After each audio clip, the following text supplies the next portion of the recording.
right, I'm gonna go ahead and share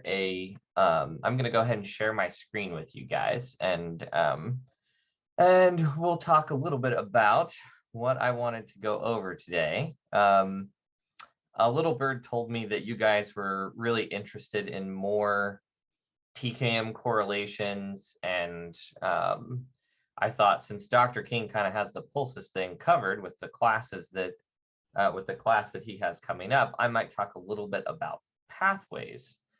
And instead of, I talked, maybe it was 6 weeks ago now, I did a little lecture on the importance of understanding toe flows versus face flows versus finger flows and chest flows. I kind of wanted to build on that a little bit, but also talk about a different pathway that, in my opinion, just doesn't get enough love. It doesn't get talked about enough. There are so many things to go over. We are going to talk about supervisor pathway. And I wanted to talk about this because a lot of people, it gets introduced in the beginning of the 1 and 2 material, along with median and mediator, as this governing pathway. You know, the importance of it cannot be overstated because 23 of your 26 energy spheres are on supervisor pathway. But I just wanted to go over a couple more specifics about supervisor pathway and just how important it is. And in fact, I wanted to talk about the relationship between energy spheres in general and the supervisor energy pathway. So some of this may be review for some of you, and some of it may be new. So humor me if it's review, but we'll have some fun with this. So the first thing I wanted to talk about is when we talk about first stratum as it relates to the supervisor energy pathway, we're looking at the first 4 energy spheres 1 through 4. And most notably, something that is specific to energy sphere 1 is it's the location on supervisor pathway where energy changes from depth to depth or from stratum to stratum. So looking at this, I kind of outlined supervisor pathway for you guys with just the first stratum energy spheres on it. So we've got energy spheres 1 through 4.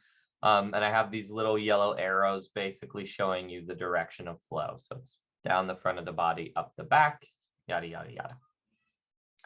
So I'm going to kind of go through these from stratum by stratum. And I want to point out something when I'm done that you may know or you may not, but either way should be very interesting to talk about. So we've got starting first stratum at energy sphere 1, and it just follows supervisor pathway up and over, up to energy sphere 2, 3, and 4. Back down over the top of the head. I think you guys can see my mouse cursor, but if not, I apologize. I'm just tracing the pathway. Down to energy sphere 1 again, and then we switch to second stratum. So at that knee location, we drop again to second stratum, and we go down to energy spheres 5, 6, 7, 8 on the back, and then 9, 10, 11, 12 on the side of the neck, up over the head, 13, 14, 15. We get down to the knee again, and we drop down to third stratum. So here things change a little bit. It follows the supervisor line, but then it splits off up here at the inside corner of the shoulder blade to form mediator energy pathway. That governs the arms and wraps around the body in many different directions. I didn't overlay it here because it would be complicated to look at all of that at once, but we've got 17, 18, 19. It connects back into supervisor, goes 20, 21, 22, gets back to that knee location on supervisor pathway, and we drop depth again. When we drop depth again, then we go to fourth stratum, and on supervisor pathway that goes down, up and around, we get to energy sphere 23, follows the same pattern. We get back down to the knee again, and we go to fifth stratum, and that's going to be down up the back. We got 24, 25, and 26, and supervisor just continues to circulate back to first stratum, or back through the stages of transformation, and it kind of just goes, It goes through every stratum, every level of the body. And this, up to this point, this may be a review for all of you, but usually it's not really shown in a layered way where it's just stratum to stratum. And this is a question that I get at least once every class, but usually all the time. One of the things that people really want to know is, why are the energy spheres in the order that they're in? So for example, why is 20 here and 19 here?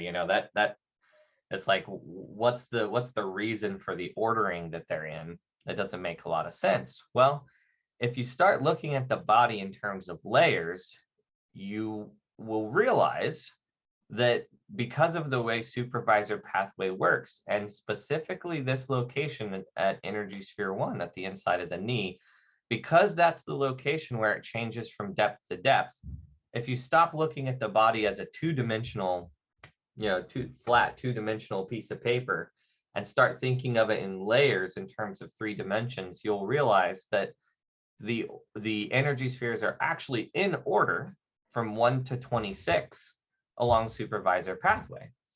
So I'll go back through it again just to reiterate the same thing. Looking at this actually in order, when we distribute everything properly layer by layer, energy sphere 1 is where we start with. The next energy sphere on this layer of supervisor pathway is 2, and then 3, and then 4. And then we circle back down to 1 again, and we drop depth. And the next, as it turns out, the next energy sphere is 5, and then 6, and then 7, 8, yada, yada, yada, all the way to 15. And then sure enough, supervisor hits that location again and drops depth. And we get the same thing. We get 16, 17, 18, and 19, and then 20, 21, 22. It goes back down, following its same pathway that we've seen before, hits that knee, drops depth again. And then we go to 4th stratum, which will get us to energy sphere 23, follows the same pattern, hits the knee again, and we've got 24, 25, and 26. And that basically concludes the supervisor energy pathway circulation in terms of depth. But I just thought that maybe this would help shed some light on why the energy spheres are in the order that they're in, and particularly why there's quite a few places in the book that reference this, particularly why one of the best ways to release a particular energy sphere is to work numerically the next energy sphere in line. So for example, a really good way to release energy sphere 23 is to work energy sphere 24. And technically, even though we've got energy spheres 9 right here and 2 right here, where people would think, well, those are closer to energy sphere 23, maybe we should work those. Technically speaking, on supervisor pathway, the next energy sphere in line from 23 is actually 24. So hopefully that helps clarify the depths and layers of supervisor energy pathway, and also why the energy spheres are in the order that they're in, and why those principles can be used to really help open specific areas up efficiently. I always find it fun, actually, when I'm working on somebody and they're like, oh, this location back here on my back, just above my kidneys really hurts. And I'm thinking, okay, that's energy sphere 23.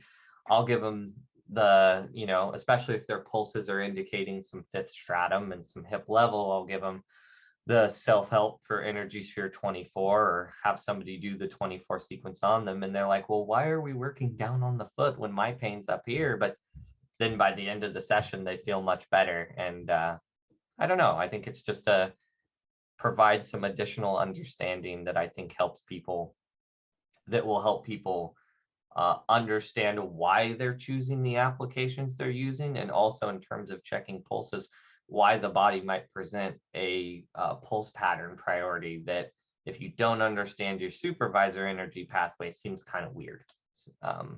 So question, Evan. yes. So in order to release a 2, you would work a 3 with the prerequisite of 15? Certainly. So particularly with energy sphere 3, it's got the prerequisite of clearing 15. There are a lot of reasons for that, but just in general, so if we're looking at energy spheres in order from 1 to 26, and you're thinking of them layered in this way, yes, working the next numerical number past the one that you're wanting to release is a very efficient way to release those energy spheres. Good, thank you. Yep. And actually, if you're talking about the 15 sequence itself, it absolutely releases 2 very, very efficiently when you do 15. So just if you look at what application or what locations you're holding when you do the 15 sequence, 2 is included in that. Yeah. So what questions do you guys have about stratums, energy spheres, and supervisor pathway? I'd say I can open it up to all of that, because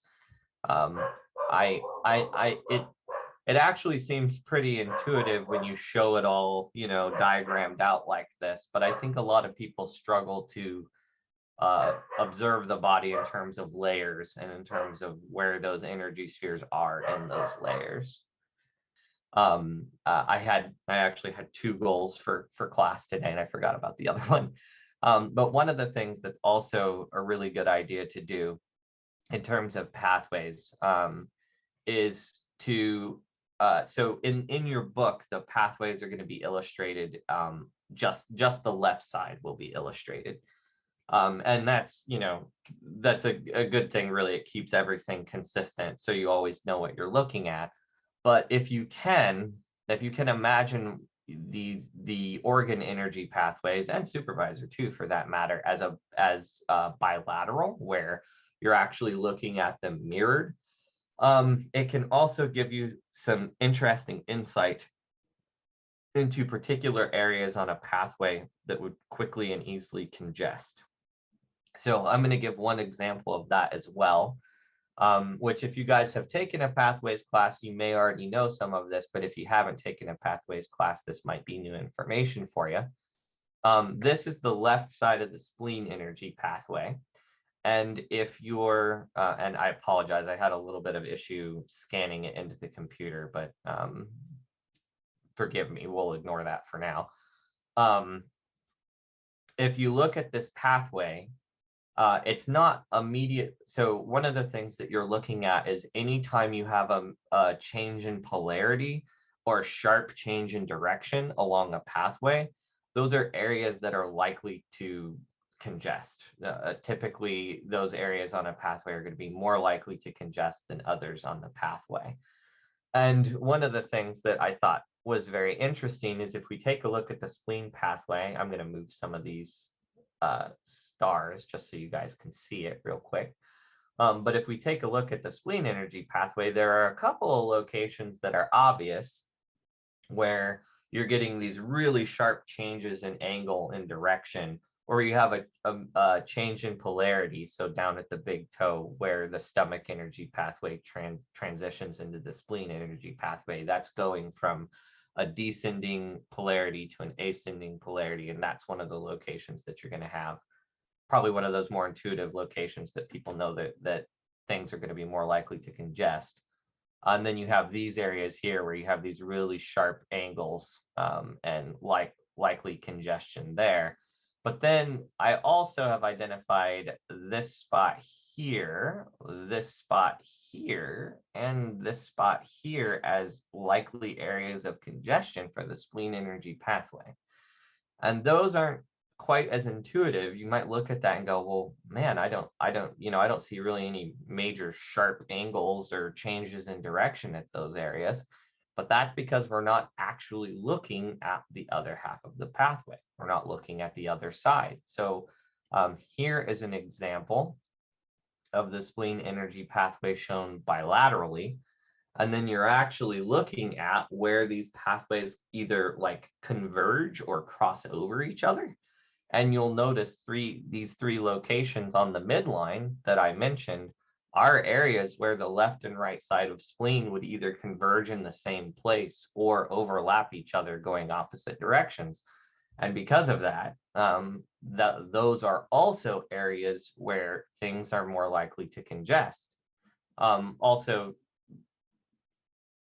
oftentimes, especially if we're talking about pulses that are too quiet or not moving efficiently enough, there's a lot of overlap between median energy priority and spleen energy priority. And I thought that this would be a good time to talk about why, because you have median energy pathway going down the center of the body, and then you also have the spleen energy pathway intersecting that at these various locations, as well as intersecting itself right and left side.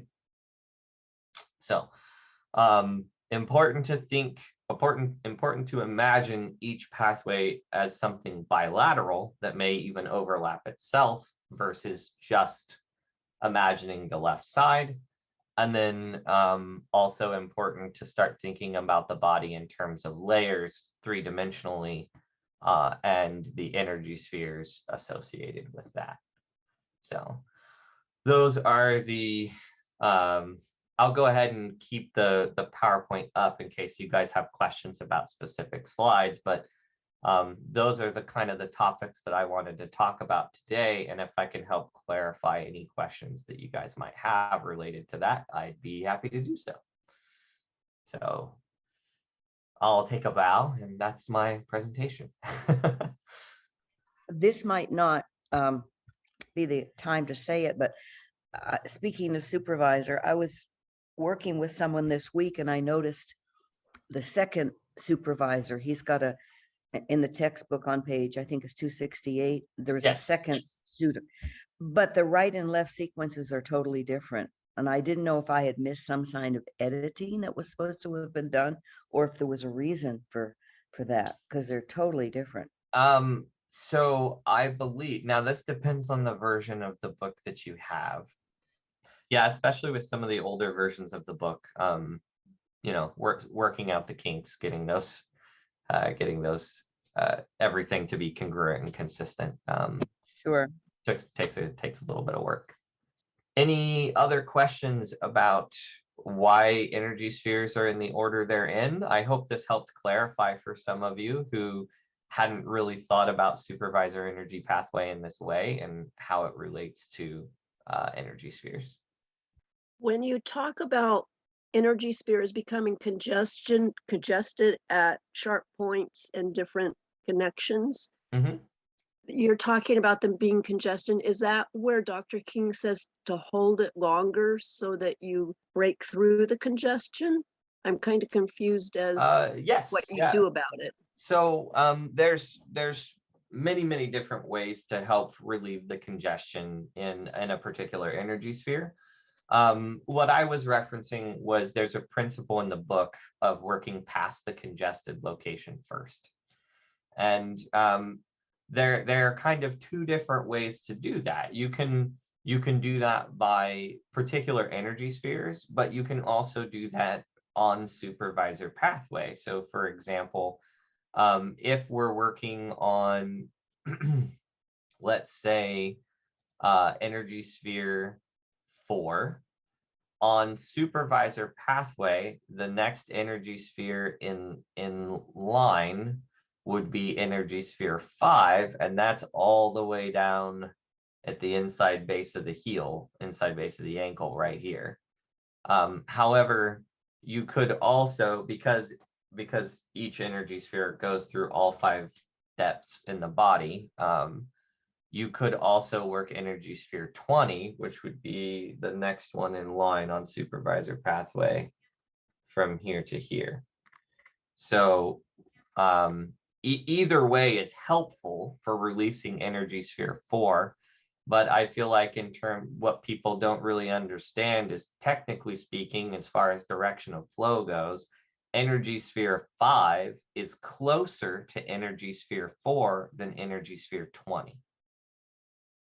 So even though 20 is here and 4 is here, you would think, okay, well, these ones are closest together, but that's not actually true when we're talking about layers. The next energy sphere past energy sphere 4 on supervisor pathway is energy sphere 5.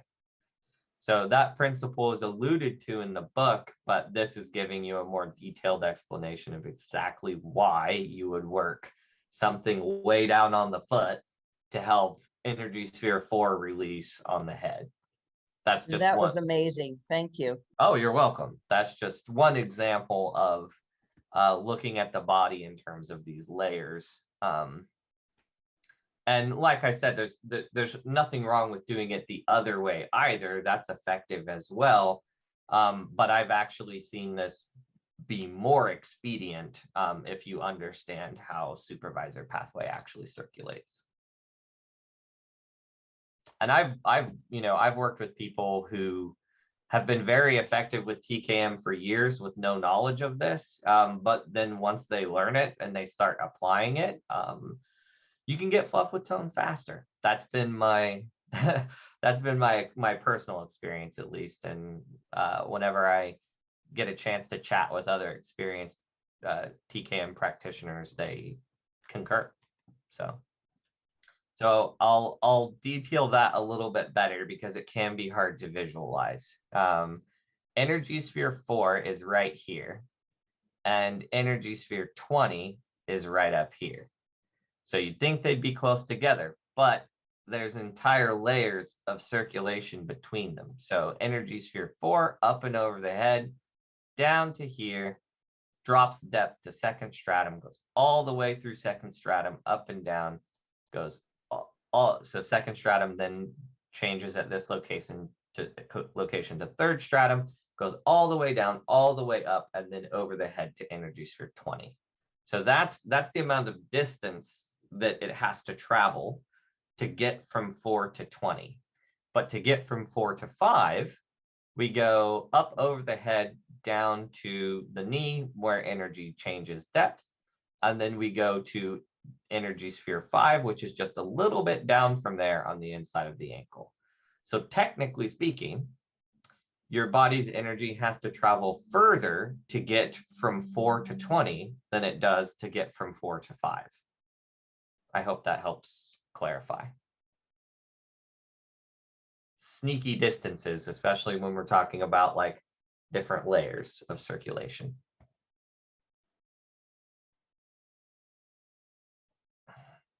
Also, I did this PowerPoint last night just for you guys, so you're welcome. Thank you. Well, like I said, this is what I had to go over today. I'm here until basically 1 o'clock, so I'm happy to answer any questions you guys might have. So I know you don't want to infringe on the pulses class, but what pulses would be evident if you were that would direct you to do the supervisor? Sure. I can certainly go over that. Typically for a supervisor pulse pattern, what you're looking at is when you check pulses, all the pulses on one side of the body or on one hand in surface will be in need.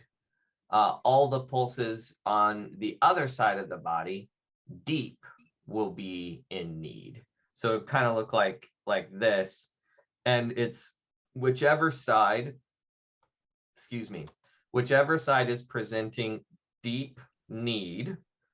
So you got surface and you got deep. Whichever side is presenting deep need, that's the side of supervisor energy that's being prioritized. Thank you. Mm-hmm. And I'll go further. What if that supervisor pattern, what if you were feeling that supervisor pattern and all of the textures were specifically tingle? Not only does that tell you which side of supervisor to work on based on that surface and deep, but the tingle tells you that it's first stratum supervisor. It's the first depth of supervisor pathway that's needing the help. So you could also include, if it was all congruent, if it was all one stratum, you could include applications specifically for that stratum to help both supervisor pathway and the stratum in need. So this is a way to try and kind of tie supervisor pathway into your calculations for what applications to use. And specifically related to the scenario that I just gave, I'm very, very partial to utilizing the #1 sequence to help supervisor pathway, because that's the location where energy changes from depth to depth is energy sphere 1. So that I would think that there's even more incentive to work on that if you're getting a supervisor pulse pattern, because that's a location where supervisor and energy sphere 1 have a lot of overlap in terms of what they're doing. Could you please show the slide again where you have the 4 boxes that are colored? Sure. This was, Yes, thank you. yeah, so that's page 210 in your level 1 and 2 textbook. And that's splitting up organ energies by where the pathway starts on the body. So chest flows, finger flows, face flows, and toe flows. It's a good way to group organ energies together to see how they would help each other, how they would affect each other, and what their polarity is. Thank you. Also, I did color code these to be consistent with the stratum that they're relating to. However, for second stratum, since the correlation is white, I chose a kind of a darker gray color so that you could see it easier, because when I tried to do white, you couldn't see it very well. So this may be a little incongruent with the book, but it's just for the practical purpose of being able to show it. Yeah, I back in the day when I was trying to figure out all this layering stuff related to stratums and TKM, I tried page overlays. My mom's a seamstress, and I stole one of her mannequins and drew all over it. I did a lot of things to try and get the visualization of what's actually going on in my head, so that I could understand, what I was feeling and why when I was checking pulses. And it's not an easy task. I mean, I feel like, PowerPoints and page overlays and stuff are helpful. They kind of help give you that visualization, but sometimes it still takes a little bit of time and thought to really get like an idea of these pathways in your mind. One of the things that was really kind of like an aha moment to me as to why supervisor is so important is that when I started thinking about it in terms of these layers, I realized that it is so much longer than any other pathway. Because if you think about the way it's folded over itself, like 5 times over, it's, goes all the way down to your toes, all the way up to your head, and it does that 5 times in a row. Even, at every depth of the body. So it's actually, versus a organ energy pathway like bladder, which is quite a long pathway. Nothing against that, but it's actually quite a bit longer than that because of how much of the pathway is kind of folded in on itself. I would think, based on what you've said, that almost any project would be helped by supervisor. Certainly. And I mean, that can be said. There are a lot of applications in TKM because every system in your body is interrelated. Mm-hmm. I would say that first and foremost, if you're going to work like a supervisor sequence, I would be looking for that supervisor pulse pattern. Right. That would tell me that all of supervisor pathway, at least at one depth, but probably multiple depths, is congested and needs help. one stratum or another, but it's also saying that, like, a pulse pattern like that is also saying that it's just not one energy sphere on the pathway. A lot of other pulse patterns you might get would be one or two or more energy spheres on supervisor pathway that are congested, but that doesn't mean that all of supervisor pathway is congested. Right. Right. So yeah, I'd really be looking for that, all of one side surface congestion and all of the other side deep congestion. Can you just do one segment of the supervisor sequence? You can. That's not really going to be particularly helpful. That would be considered like a quick step or a series of quick steps for supervisor energy. If you think about it, though, that's what energy sphere sequences are. They are segments of supervisor pathway. So, like, if, for example, if you look at the 2021-22 sequence, and then you take a look at the third stratum portion of supervisor pathway, that you're going to see a lot of overlap there. There's going to be a lot of connection between the third stratum section of supervisor pathway. So I would say that you can do segments of supervisor sequence, but you'd just be better off doing energy sphere sequences, because that's what those are. Mm-hmm. So yeah, good question. And I would just say that's basically what your energy sphere sequences are. Yeah. Mm-hmm. They're just kind of focused in on one layer and one location, whereas supervisor is like trying to get it all going at the same time. I just want to ask one question. Because of what Pam said about how, since it deals with all of the organ sequences with the different stratums, so something like the eye sequence, would you consider that again a segment of the supervisor? Certainly, yeah. A lot of these, especially some of your third stratum applications, but a lot of applications are also incorporating other pathways like median and like mediator, especially mediator if they're incorporating the arms. So there are other pathways that are correlated, but if you think about it, 23 out of your 26 energy spheres are on supervisor pathway. So just about every single sequence you would do would be directly to help supervisor pathway. The only noteworthy exception to that comes to mind is the number 13 sequence in your 1 and 2 book.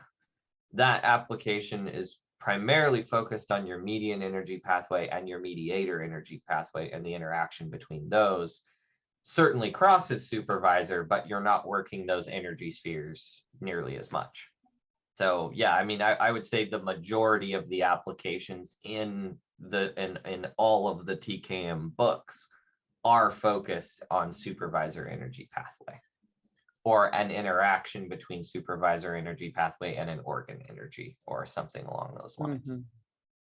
So here's just a generalization. So even though I may not have that pulse pattern for supervisor, if I am dealing with an eye situation, I could do the supervisor. Certainly.